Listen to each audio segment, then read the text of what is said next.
Hello guys, now in this video I'm going to show you how you can recover your forgotten email on Netflix. So if you can't remember your email on Netflix, then take this step-by-step process to recover it. If you find this video helpful, I'll kindly request that you support me by liking the video and also by subscribing to this channel.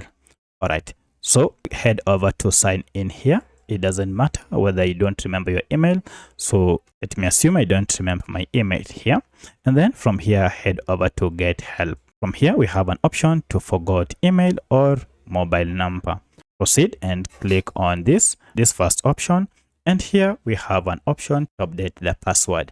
However, we don't want to update the password. We want to recover or to reset the email. To do that, go ahead and click on this option. I don't remember my email or phone number.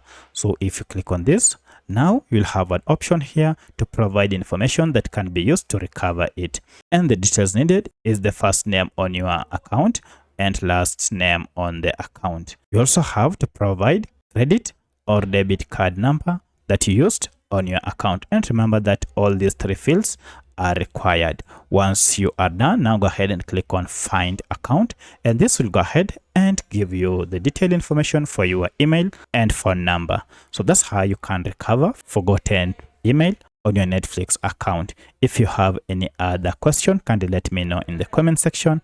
Otherwise, thanks for watching and let's meet in the next video.